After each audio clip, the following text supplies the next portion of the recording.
Embeera nga bw'eti bw'eri mu kibuga, mbeera ya bunkenke nnyo, abantu balaba buli omu atambula bibye, babagenda ku mirimu gyabwe bagenda, abagudde amaduuka gaabwe bagaggudde, nga tulindirira omununuzi w'eggwanga His Excellency Kyagulanyi Ssentamu Robert Bobwen. Abamu mubalaba bo balinga abataategedde olunaku olwaleero nti kya public holiday. Mukwano gwange embeera bw'etyo bw'eri mmwe bannyabo ne bassebo, tuyiseeko mu Kampala ku makya g'olunaku olwaleero, naye ng'olunaku olwaleero bingi bigenda kubanga olunaku lugenda kuba bize nnyo lwa kulinda His Excellency Kyagulanyi Ssentamu Robert Bobwen atugambye nti nno ajja. Mbeera bw'etyo bw'eri mu kibuga baganda bange, mikwano gyange, temutuveemu akatengo, ndowooza bo abaana mubalaba.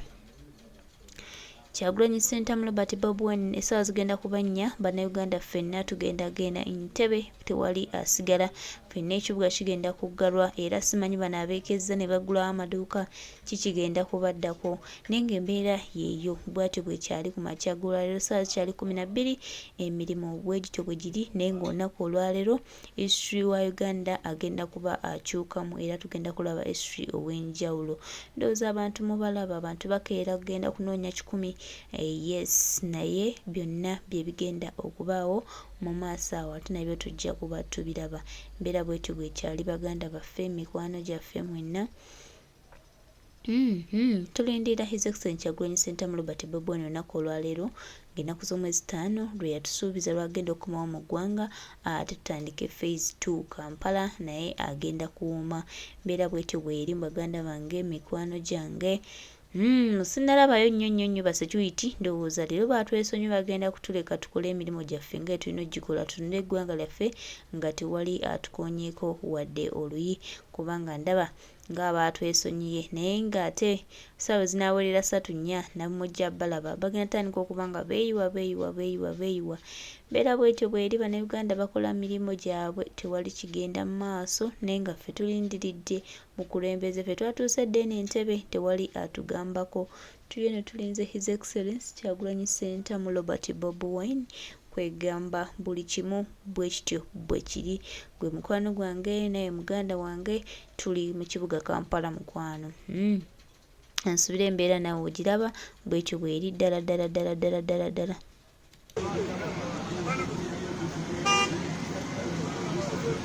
Tulaba naawe atuwuliriza oli ku CBS FM, nange George William Tamale, enkya ya leero lunaku lwakuna nga tuli mu kibuga ekikulu Kampala wakati okulaga embeera nga bweri oluvannyuma lw'okubaawo ensonga entonotono ezayogeddwa poliisi nti omukulembeze wa National Unity Platform Robert Kyagulanyi Ssentamu akomawo ku kisaawe Ntebbe, era nga abawagizi b'ekibiina kino nkuyanja babadde beetegeka, babadde bulindala okumala ennaku eziwera, ng'era balangirira nga bayita ku mikutu gino nga bagamba nti bagenda ku kisaawe Ntebbe okuba nti bamwaniriza mu bitiibwa ebimugwanidde n'okumwebaza oba oliawo engeri gy'akottemu ekibiina kino. Naye nga poliisi nayo yavuddeyo wamu ne minisita avunaanyizibwa ku yo ayitibwa General Kainda Otafire, n'agamba nti kino kiyinza okuba nga ye ng'omuntu abakkiriza, naye poliisi eyinza obutabakkiriza olw'ensonga ez'enjawulo ze yawadde. Wabula mu ngeri y'emu omuwandiisi w'ekibiina kino mu nsonyoko, ssaabawandiisi w'ekibiina kino ayitibwa David Louis Rubongoya, naye yavuddeyo ku ngeri y'emu n'agamba nti kino tekisoboka kubanga ye amateeka agamanyi, tewali nsonga lwaki bano baba bagaanibwa okuba nga baaniriza omuntu gwe baagala, kubanga tewali tteeka ligaana muntu yenna kukima munne ku airport, kubanga airport eno ya buli muntu, it is a public place. Ate era bw'oba ogenda okukima munno tewaliwo olukusa lw'osaba, kubanga kintu kya bwebange, eddembe lya bwebange, omuntu yenna kino akisobola okukikola essaawa yonna gy'aba ayagalidde. Era mu nsonga y'emu n'omumyuka w'omwogezi w'ekibiina kino, oyo nga yayitibwa Waiswa Mufumbiro, naye ensonga eno yagikkaatirizzaako n'agamba nti naye kennyini abadde yakava mitala w'amayanja, era abooluganda abakona ab'emikwano bamukimye ku kisaawe Entebbe era nga tebamaze kusaba lukusa. Ensonga y'emu talaba lwaki ate abagenda okukima pulezidenti w'ekibiina kye bo basooka kumala kusaba lukusa nti poliisi etegeezebwako butegeezebwa era yo omulimu gwayo kwe kugaba direction nti mudde eno mudde wali wakati n'okugiwa obukuumi obuba bugwanidde.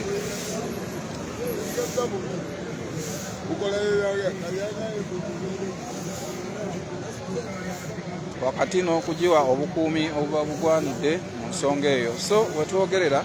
abamu ku bantu abakola mu kibuga ekikulu Kampala abakikeeramu babadde n'obwerende, abamu nga batya nga balowooza oba oliawo ekibuga kinaaba kisaziddwako, naye ekyomukisa omulungi wetutuukiddewo ng'ekibuga abantu bakola gyabwe, buli omu atambula okuva wano nawali ayingire ekibuga asobole okufuna ekikumi nga wetwogerera wiiki yakusatu oba oliawo abaana bali mu masomero, abamu badde abalala ba bisulo nga balowooza nti baba bazze okukima school fees. Naye agamu ge tufunye mu bitundu ebyenjawulo kigambiddwa nti no ku Bombo Road yo ab'ebyokwerinda bo babadde bayiiriddwa mu bungi, ab'ebyokwerinda babadde bayiiriddwa mu bungi era nga abamu batandise n'okutya okuyita mu makubo gano. Nakugambye nti bo ab'ekibiina ekya National Unity Platform nabo bagamba nti kagwake ketonye nabo bateekwa buteekwa okukima omwagalwa waabwe, omwagala w'abangi eyalondebwa bo gwe bagamba nti eyalondebwa gwa pulezidenti. N'olwekyo bateekwa okumulaga essanyu oluvannyuma lw'akabanga ng'abadde tali mu ggwanga Uganda. N'olwekyo bw'aba akomyewo nga mulamu, nga yeetambuza bulungi, ng'assa bulungi, nga yeenywesa, balina okwebaza Katonda wakati n'okumulaga essanyu abamwaniriza ku kisaawe Entebbe nga bwe guzze guba ku bantu ab'enjawulo, okuli abayisiraamu abagenda e Makka n'e Madiina,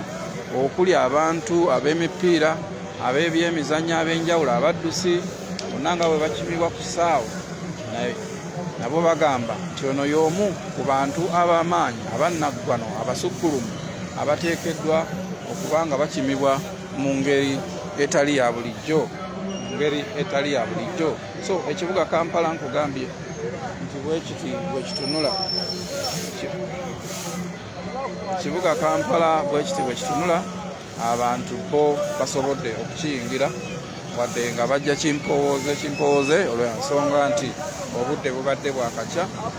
tewali buzibu bwonna buli mu kibuga Kampala, newankubadde nga oba oliawo ku luguudo lw'Entebbe tetunnaba kutuukayo bulungi,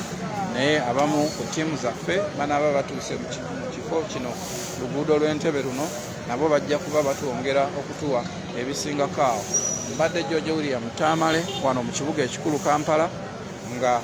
nkulaga ekibuga bwe kikedde okutunula, ekibuga bwe kikedde okubeera n'abantu engeri gye bakedde okukiyingiramu, naye nga oludda luli olw'Entebbe kigambibwa nti essaawa 4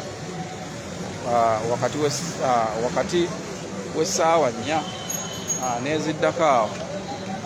pulezidenti wa Nuupu Robert Kyagulanyi Ssentamu asuubirwa okuba nga ajja kuba ayingira mu ggwanga Uganda,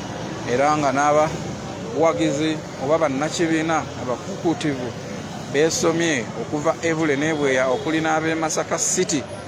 nga bakulemberwa meeya waabwe, nabo bagamba nti ekibuga bateekwa okukiyingira okusobola okwaniriza omwagalwa waabwe, newankubadde nga ne poliisi nayo nga eyita mu mwogezi waayo Onyango Patrick yagambye nti kino tetugenda kikkiriza. Ba RCC b'ekibuga Kampala abo bakubye olukiiko lwa bannamawulire nga bagamba nti muyinza okutaataaganya eddembe ly'abalala, muyinza okulinnyirira ebyobusuubuzi by'abalala, n'olw'ensonga eyo kino kye mubadde mutegese oba oliawo mukiwe olunaku olulala oba ebbanga eddala oba sinakindi mumulinde mu maka ge e Magere oba ku Kitebe Tamale wano mu kibuga ekikulu Kampala, nga nkulaga ekibuga bwe kikedde okutunula, ekibuga bwe kikedde okubeera n'abantu engeri gye bakedde okukiyingiramu, naye nga oludda luli olw'Entebbe kigambibwa nti essaawa 4 wakati w'essaawa 4 n'eziddako awo Pulezidenti wa NUP Robert Kyagulanyi Ssentamu asuubirwa okuba nga ajja kuba ayingira mu ggwanga Uganda, era nga n'abawagizi oba bannakibiina abakukuutivu